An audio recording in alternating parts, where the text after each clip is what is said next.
Bonjour et bienvenue pour cette 78e édition de Un jour un comics, l'émission qui tous les jours vous présente un comics nouveau, original, sympa, innovant, en VO, disponible sur originalcomics.fr.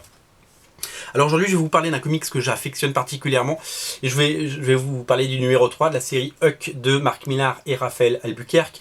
On m'a fait une remarque très juste sur les deux premières émissions que j'ai consacrées à cette série, qui est un véritable coup de cœur sur originalcomics.fr, c'est que je le comparais trop à Superman. C'est pas moi qui le compare trop à Superman, c'est Mark Millar qui a fait le parallèle. Cette série vit en dehors de Superman, même si c'est un peu un Superman-like. Ça se passe dans une petite ville aux États-Unis, un gars un peu costaud, un peu rondouillard, très gros bébé, développe des pouvoirs, sauf que là il est plutôt un peu simplé entre guillemets, plutôt que très malin, mais il a il est plutôt intelligent en fait quand on découvre le personnage, donc les apparences sont parfois souvent très trompeuses, et on apprend à découvrir les pouvoirs de ce type. En fait c'est une espèce de rencontre entre, si vous voulez, Amélie Poulain, je l'avais dit, Superman pour le côté super pouvoir, et peut-être qu'est-ce que je voulais dire, j'avais un troisième exemple de truc où on pouvait associer, mais bon voilà. Mark Millar ne fait pas toujours des chefs-d'œuvre, il essaye beaucoup de choses, il prend des grandes thématiques fortes du super-héros et il essaye d'en faire des choses. Nemesis par exemple j'ai pas du tout aimé, MPH était un petit peu en dessous, Jupiter's Legacy est bien mais un peu confus à mon goût, j'ai un peu de mal à suivre.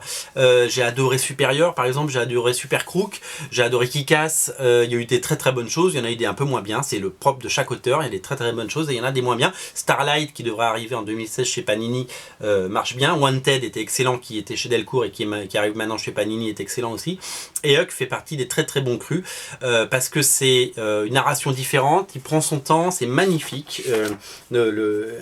Rafael Albuquerque est au sommet de son art. Rafael Albuquerque, vous savez, c'est le dessinateur de la série American Vampire, et donc qui a fait une petite infidélité. Regardez comme c'est beau, comme c'est élégant, comme c'est aérien, comme c'est superbe. Voilà, c'est l'espèce de voilà, ce gars au grand cœur qui rend des petits services à tout le monde et utilise ses pouvoirs à bon escient. Et ça c'est vraiment quelque chose de super chouette. Et voilà, il se fait un peu utiliser aussi. Voilà, c'est très mignon, c'est super, c'est hyper bien écrit, c'est très bien dessiné. C'est un véritable coup de cœur depuis 3 numéros. C'est une mini-série en 6 parties, je crois, si je dis pas de bêtises.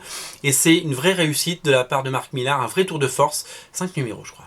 Je ne sais plus. Enfin bon, quoi qu'il en soit, j'ai pris un vrai grand plaisir à découvrir cette série. Et voilà, donc c'est une série qu'on a décidé de soutenir sur Original Comics, puisqu'on a poussé un peu les premiers numéros, et le numéro 3 d'ailleurs. Donc si vous êtes très nombreux à répondre présent, il reste encore quelques numéros 1, 2, 3. Donc si vous voulez, vous êtes à quelques clics d'avoir les 3 numéros chez vous dans quelques heures. Sachez que les variantes cover, pour le numéro 2 et le numéro 3, on a du mal à se les faire livrer. Alors si vous les avez commandés, sachez que vous allez les recevoir avec un tout petit peu de retard. Par contre, les éditions normales sont bien arrivées. Et si un jour vous rencontrez l'auteur, derrière, il pourra vous faire un petit dessin. Voilà, Huck, c'est un gros coup de cœur. Et voilà, je ne taris pas d'éloges sur ce titre. Et j'espère que ça vous plaît aussi. En tout cas, les commentaires que vous laissez sur ce titre sont très encourageants. Disponible sur originalcomics.fr, rubrique Image Comics, bien entendu. Voilà, c'était Huck numéro 3. Un titre à lire et à découvrir. C'était la 77e émission, on se retrouve demain pour parler comics. Salut!